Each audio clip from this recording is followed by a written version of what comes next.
What's up, guys? It's your boy Stevie G coming back at you with another episode of the Seamless Garage Podcast.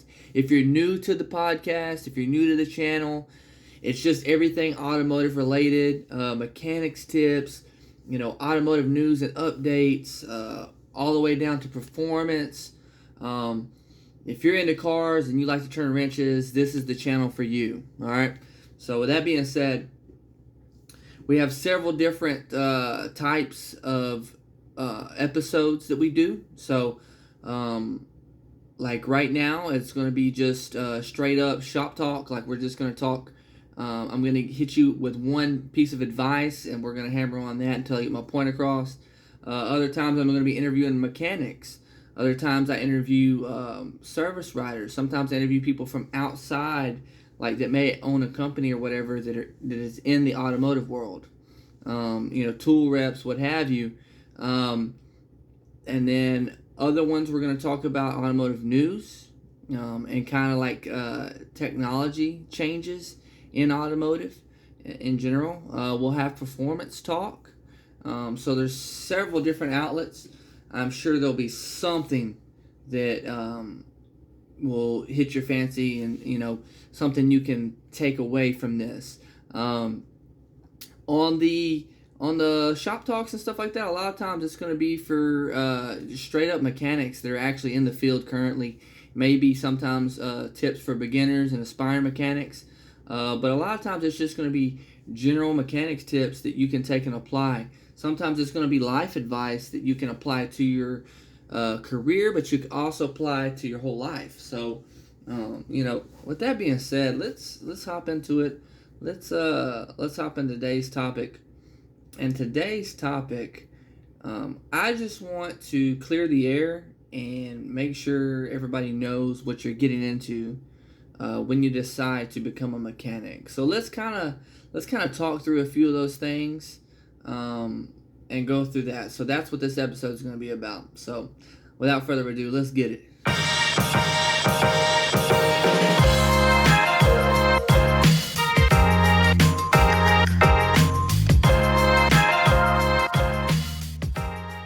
Alright guys, so before we get into it, I just want y'all guys to know we've got gear. So we've got shirts, everything full throttle. I'll put a picture up right now if you're on the YouTube channel.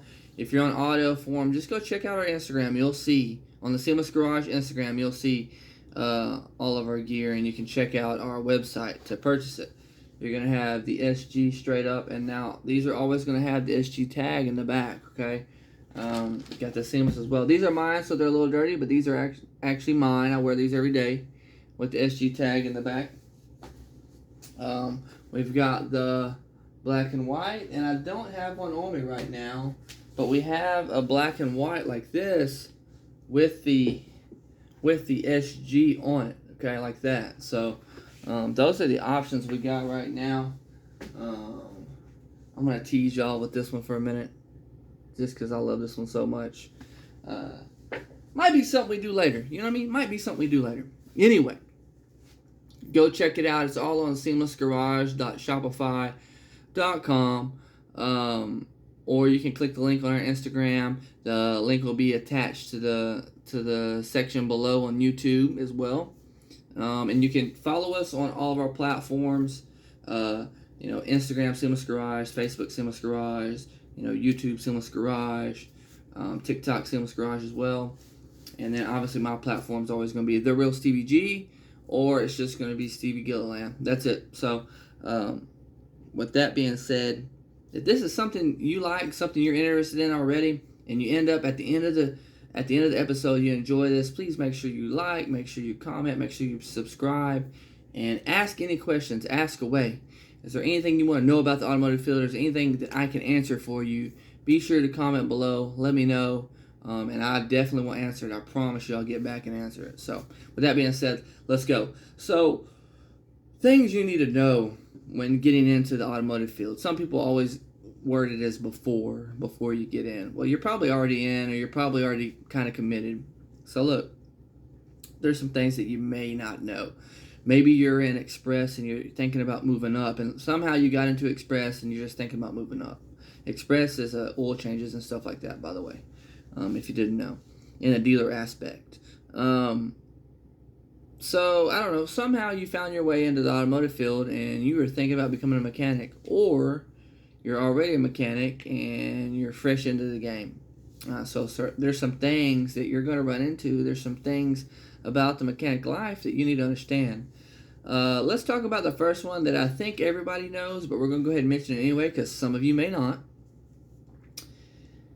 9 times out of 10, and really 9.9 times out of 10, I've only heard of like 1 or 2 instances where you don't have to. You've got to purchase your own tools. Now, with that being said, there are going to be places that reimburse you. It's not very often, and it's probably not something that I would suggest. And the reason I say that is because you want to own your tools outright.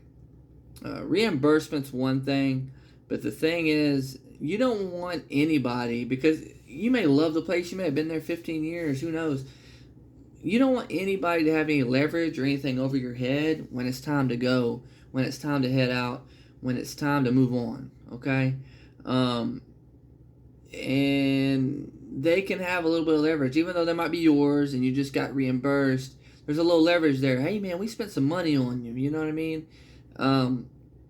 So there's a little leverage there, and there always is if anybody else's money is involved in your doings and in your life. So you got to keep that in mind across the board. But like I said, 9.9 times out of 10, you are going to be buying your own tools. You are going to be furnishing your own tools.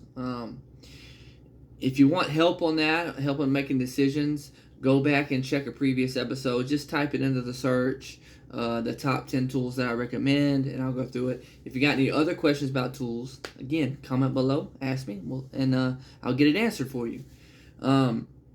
But when I say that, I don't mean a couple grand, okay? If you decide to make this your career and you decide to do this for a lifetime, you're going to be spending closer to 100 grand, if not more. I know people that have spent over 100 grand. Now, keep in mind, boxes get expensive, and so a lot of money was spent on that. I don't think that I've spent 100 grand. I don't think so. Again, I don't tally it up because it's something that I need and it's something that's required. And again, I get to keep it, so if I want to roll out, I can roll out. And I've got friends that have decided to get out of the field, but the good news is you keep those tools, you put them in your garage at the house, and anytime you need to do some repairs, because there's going to be times that you need to do repairs in your car. It's just going to happen. Cars are mechanical and they're going to fail. You've got those tools to do so, okay? And if you bought good tools, you got a lifetime warranty on them, so anytime they break, you just get them replaced, no charge. But that's all another story, okay? That's all a different story. Right now, I just want to let you know what you're getting into. Get ready to spend 50, 100 grand over your lifetime on tools. And they're not getting any cheaper. So I need you to know that. I need you to understand that. Because coming into the field, there's always different starting rates. But let's say you start kind of at the lower spot. Let's say you start at 25, 30K a year, okay?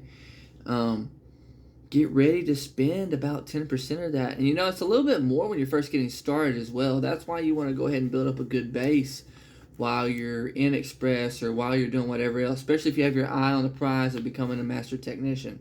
Go ahead and start accruing tools, all right? It's not going to hurt you. Let's say you don't make it and you decide to change it up. Like I said, you still got tools that you can do in the garage when you need them, because you're going to need them. So yeah, that's pretty much beating a dead horse there. Just know that you're going to spend a lot of money on tools. And let's go back to that topic I was talking about, 30K. Let's go back to that example. 30K. Let's say you spend 5. So really you're only making 25K. So you need to budget that in to your lifestyle. Okay, you need to be able to budget in that tool bill. Let's see here. Let's see. Let's make a good even number. Let's say you do $50 a week, right? That's like $200 a month, right? So you're looking at, that's like $2,400 in a year, right? So maybe a little bit less than what I said, but still you need to budget that in, okay? And you're probably going to spend more than that. Like I said, you're probably going to want to hop on the truck and get you some tool credit or whatever. Educate yourself on credit, by the way. Educate yourself on that. And educate yourself on interest rates, and don't screw your life up getting yourself into debt. But that's another story. All right, move on. Let's move on. If you go to any, so it's hard to say, right? I'm not sure what the ratio is here, but I will just go ahead and say majority. And like some fleets are an exception, and some companies are definitely an exception, but majority of your main shop mechanic, dealership, and a lot of independents, you're going to be getting paid what is called flag rate. Okay, so you're not going to be getting paid hourly. You're not going to come in, and a lot of people don't know this, actually, believe it or not, getting into the field. They don't actually know this unless they have some kind of tap on, like they've got a friend or a family member or something like that that's already been in the field. They probably won't know this. So listen up.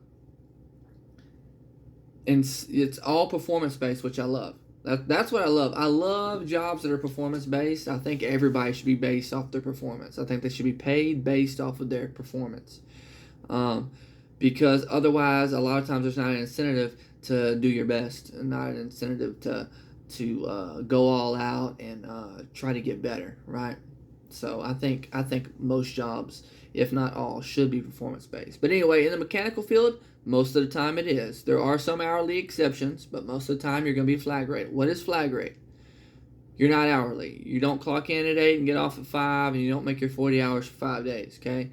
Instead, I don't know what your schedule will be, because people's schedules are different, okay? Some people work 5 days, some people work 6 days a week. That doesn't matter. There's no clocking in and clocking out for that. What you're going to be doing is getting paid per job, okay? So if a job pays, I don't care what it is, let's just randomly say something, like a 10-hour job, okay? Let's say a transverse engine transmission. Pays 10 hours. If it takes you 5, cool, you just won all 5, you're still getting paid 10. If it takes you 20 hours, you're still getting paid 10. Let me say that again. 10-hour job pays 10 hours. That's what it pays. Whether you get it done in 5, whether you get it done in 20, or whether it takes you all week to do it, you're getting paid 10 hours for that job. So with that being said, you win some, you lose some, but this is how you learn how to get faster, okay? You get more efficient, and you can eventually win on that job if you're not already, okay? So that might catch some people off guard, and that's why I say I've got videos and episodes on the podcast about that as well in the past, and I'll probably hit this topic again because it needs to be stressed again. Your first couple years, unless you've got somebody that really cares about you and is really willing to speed you up, hint, hint, this guy, I'll definitely help you out. I'm working on starting a mentorship program for mechanics, especially aspiring mechanics and beginner mechanics, to try to get you guys up to speed and making more money quicker.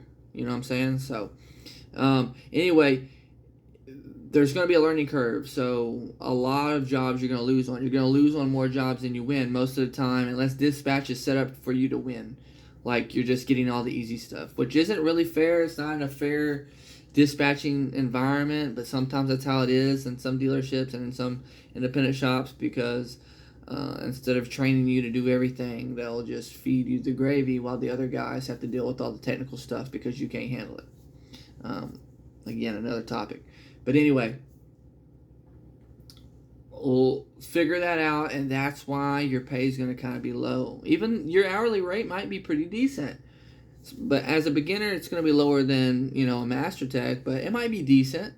But you're still not going to be flagging that many hours, okay? You'll do the best you can, and there's always going to be differences depending on where you live, the climate, everything. So I can't put a set number on it, but I'm just saying you're going to be making a lower amount than you will once you get over that learning curve of learning that make and model, learning that brand, or if you're in an independent shop, just learning the jobs that are going to be coming into your particular area, okay? So that is something that you need to keep in mind. Okay, this next one is going to be dealership related. Warranty. Warranty work. Some of you independent guys have no idea what I'm talking about right now. If you go into a dealership, get ready to do warranty work. That includes recalls, that includes campaigns, that includes TSBs, that includes anything that is within the warranty parameters of that vehicle. And in a dealership, it's going to be a huge percentage. I don't know the numbers. If I had to guess, 80%. 80% of the work you're going to do is going to be on a car that's under warranty, which means you're going to have to get certified in that particular brand in order to do particular jobs, in order to get paid for them by the brand. So you've got to meet all those requirements in order to get paid in the first place. But anyway, you're going to be doing warranty work. What is warranty work? The thing about warranty work is that it pays less than, let's take that transmission job. It pays 10 hours, right? Warranty's probably going to pay you about 6. They're going to have a way lower number, much lower number, okay? They're going to pay you about 6, probably. Maybe even less. And you're going to be like, why? Why is that? Well, they're not a customer. They're not trying to lose everything that they have profited off of selling the vehicle to begin with, right? So they're going to squeeze it and get it down as low as they can, just to barely to where the technicians can stand it, because they don't really care, to be honest with you. I know they don't.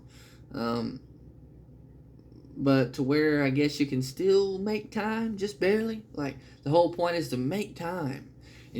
And when I mean make time, I'm talking about the best of the best are making time. Like, they're just barely making time. There are going to be some exceptions where you win.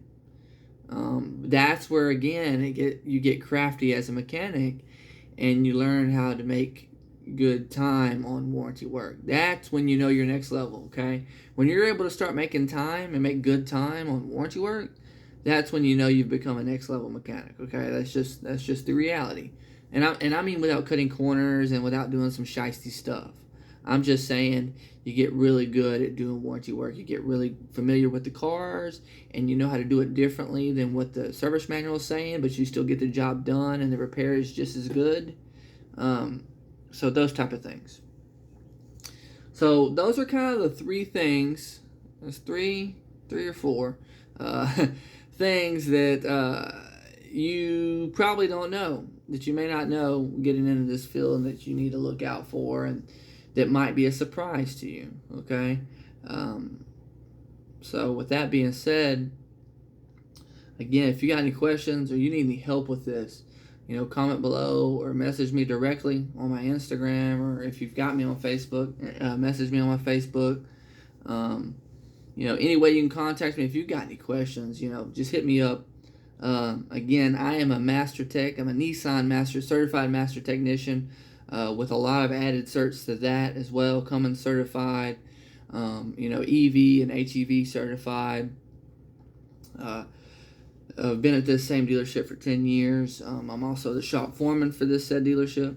So I got a lot of experience under my belt, but I've also accelerated my learning because I was interested in the craft. I didn't just learn what I needed to learn to get by, okay? I actually expedited my learning and expedited my knowledge and my experience all at once by studying and training the way I did. And if you're curious about that as well, make sure you hit me up. Make sure you comment below if you want to see a video on how I did that. And we'll get that going. But with that being said, it's been your boy Stevie G. And we'll see you on the next episode, man. I'm hoping to get out a shop video ASAP. We've got a lot of work done on the Eagle Talon. If you guys have been following the DSM build, I got a 91 Talon that I'm building. So we've got a lot of work done. I got the tuning software loaded up. Everything's good there. Got the wiring harness done. So right now I'm figuring out a starter issue that we've got. And then we'll be busting it off, getting it started, and going from there. But be on the lookout for a video real soon. It'll be this week sometime. So, but with that being said, we'll see you guys next time. I'm out.